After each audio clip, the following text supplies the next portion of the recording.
where I ask people to bring your scorecard for the fight and an explanation. I am your host, Cedric Benn, YouTube channel Cedric Sports Training. If you haven't done it yet, please press the like button and subscribe and tell a friend to tell a friend. As I just said, I am your host, Cedric Benn. I've been an amateur boxing coach for 18 years now. I'm an assistant coach with Team Canada. I've had numerous Canadian champions, male and female, and I currently have one pro undefeated boxer, Hunter Lee, who is signed with Kronk Promotions. All right, let's get into it. The real rivalry, Chris Eubanks Jr. versus Conor Benn. As I always say, it's always a great fight when the two boxers don't like each other in real life. You know, a lot of times people talk, two competitors talk trash to each other just to hype up the fight to get more people involved and interested to watch the fight. But there's always some extra fire in it when the two competitors actually don't like each other in real life. These two guys, if you haven't heard the story yet, Chris Eubanks and Conor Benn, both their fathers fought each other back in the early '90s. Both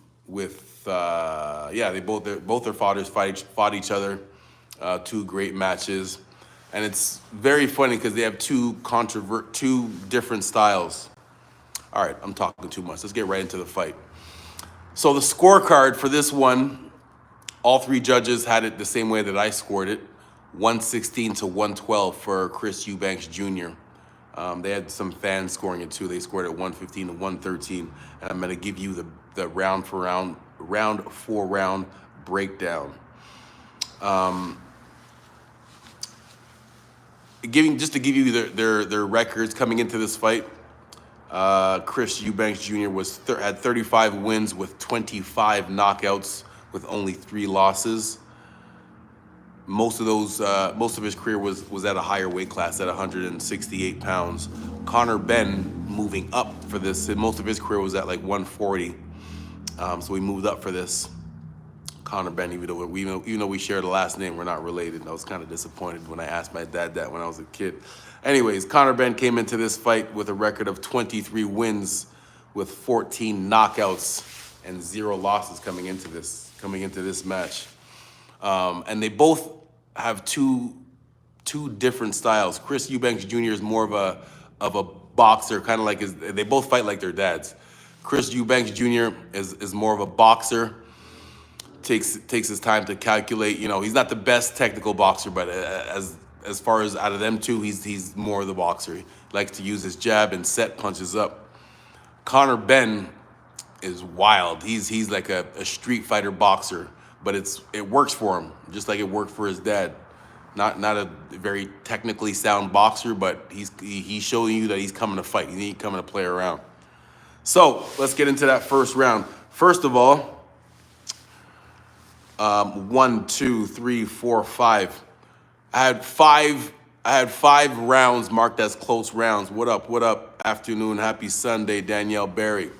If you scored the fight or if you have any comments about the fight, please put it in the chat. Thank you very much for tuning in. Press the like button if you haven't done it yet. So the first round, I had 5 rounds marked as close rounds, which means if it's a close round, it could have went either way.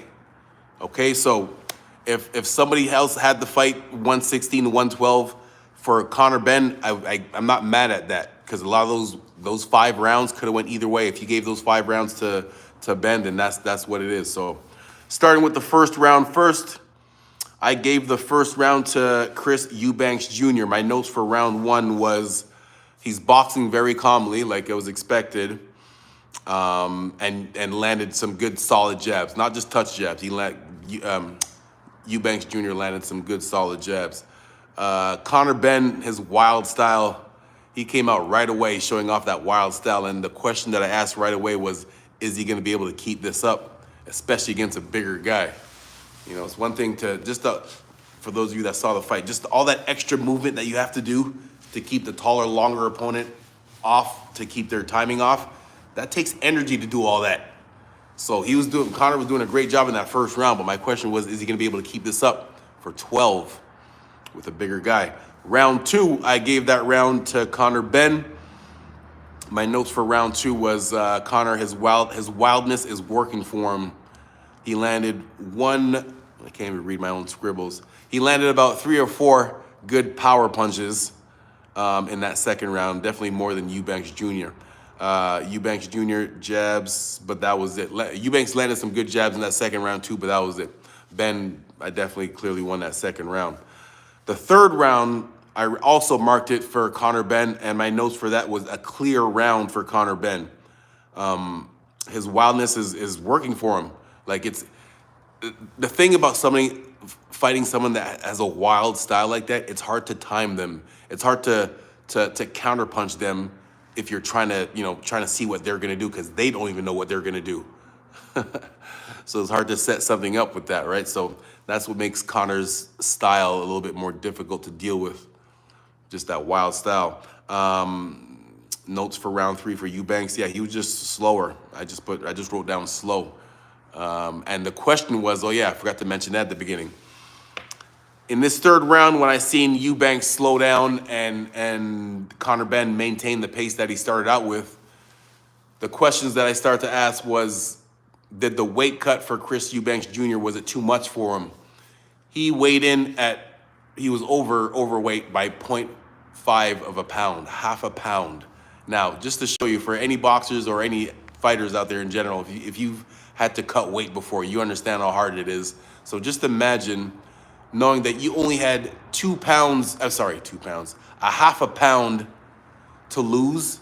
Like, all you had to do was lose half a pound, and he was like, you know what? Nah, man, I'm done. I can't do it anymore. So that means he must have really been killing himself to make that weight. If all you had to do was lose a half a pound, and you were like, nah, I'm done. Forget it. I'm not going to try anymore. And you get charged $500,000, or it was between 2 and 5. Anyway, 6 digits, even if it's just 100,000 for not making weight. You know, that's a big chunk of that paycheck there, even though they both got about close to 10 million. So I thought, when I saw Eubanks slowing down in that third round, I thought that's what was going to happen.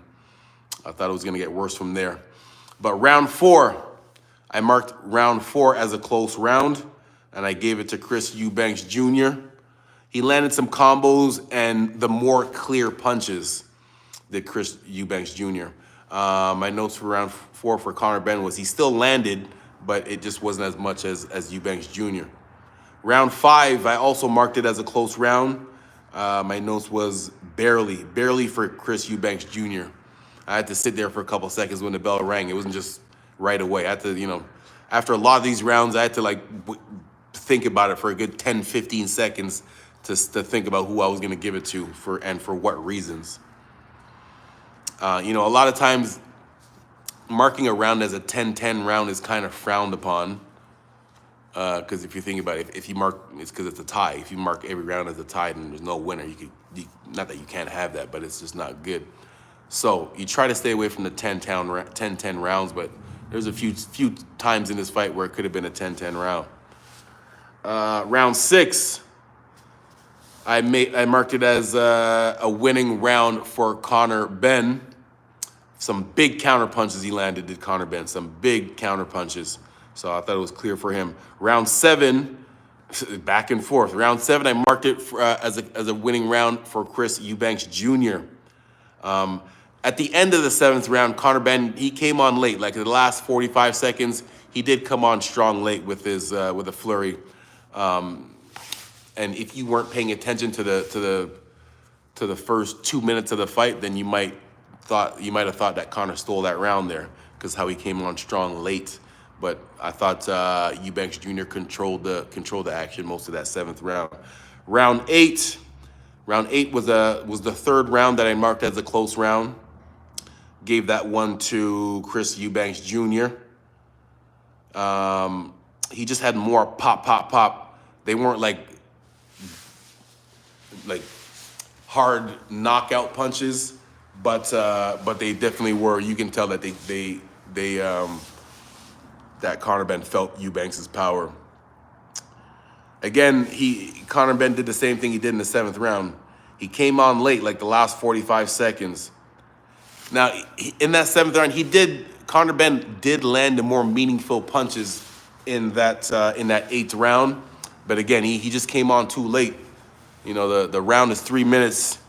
He came on strong like the last 45 minutes, so that wasn't enough for me to give him the round. So even though it was a close round, I gave that round to Chris Eubanks Jr.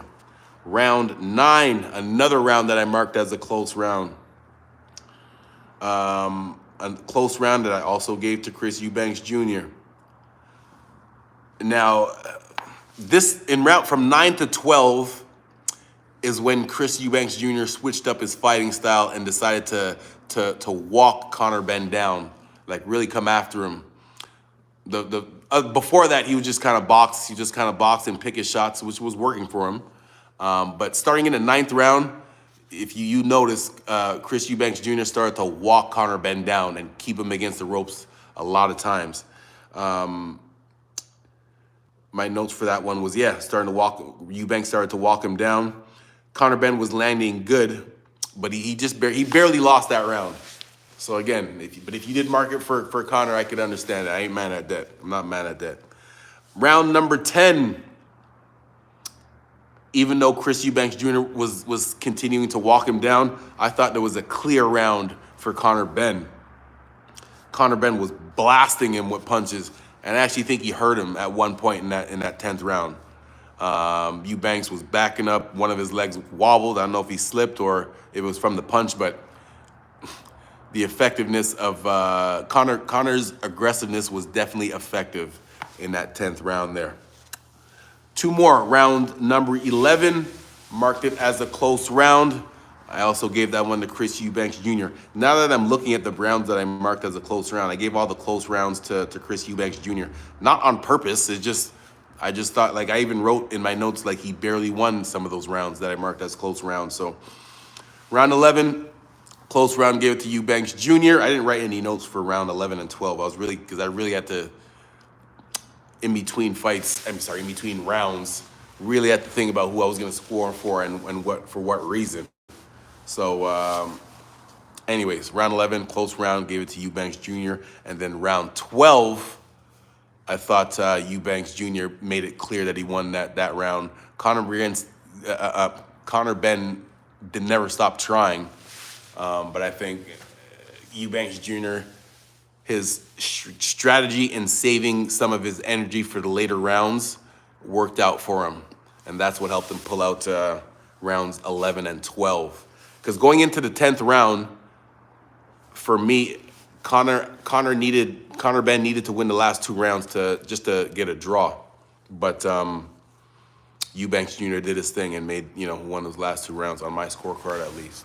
So that's what it was, 116 to 112 for Chris Eubanks Jr. Now, what is next for both guys? Starting with the winner, Chris Eubanks Jr., he's 35 years old now. Obviously in real life, 35 years old is not old, but in professional athlete terms, that's ancient. So, Chris Eubanks Jr., very good fighter. I don't think he's good enough to beat the top guys, and he's 35 years old. So his best bet, if he still wants to fight and make some money, stay over in the UK where he's still very popular, and have some local fights against some guys that that are big names over there that he could make some good money with before he decides to retire. As now, Conor Benn's only 26 years old, 26 or 27 years old, so he still has a bright future ahead of him. I was very impressed with how he performed in this match against a bigger guy. And other thing too, Conor Benn has a very good chin. Chris Eubanks Jr., how many knockouts? Chris Eubanks Jr. has 25 knockouts out of his 35 fights. So he definitely has some pop in his punches. And there was a couple of times that Eubanks Jr. blasted Conor Benn with some good shots. Like Conor Benn's head was snapping back on a couple of those. And it didn't seem to faze him at all. I can't recall a time in the fight where Conor Benn looked like he was, about to have to get stopped.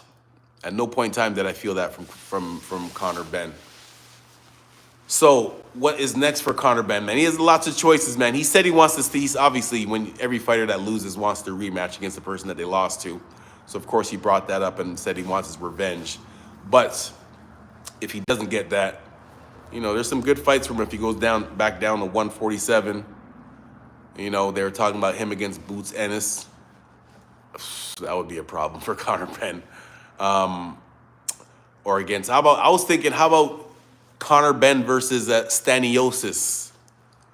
Staniosis just took a loss to Boots Ennis a couple of weeks ago. Conor Benn just took a loss to Eubanks Jr. last night. Both guys are looking for a big win to get back on track. So how about that? How about Conor Benn versus Staniosis at 147? I think that'd be a good fight for him. A big money fight would be Ryan Garcia or Devin Haney versus Conor Benn. We'll see what happens next Friday with Garcia and Haney and Teofimo Lopez and all those guys fighting on the same card. That should be very interesting. So yeah, there you have it. Next week, like I said, we have Friday night fights. That May 2nd card with Ryan Garcia, Devin Haney, Teofimo Lopez. And then on Saturday, we got Canelo versus William Skull. So yeah. There you have it. If you haven't done it yet, please press the like button, subscribe, and tell a friend to tell a friend. Cedric Sports YouTube channel.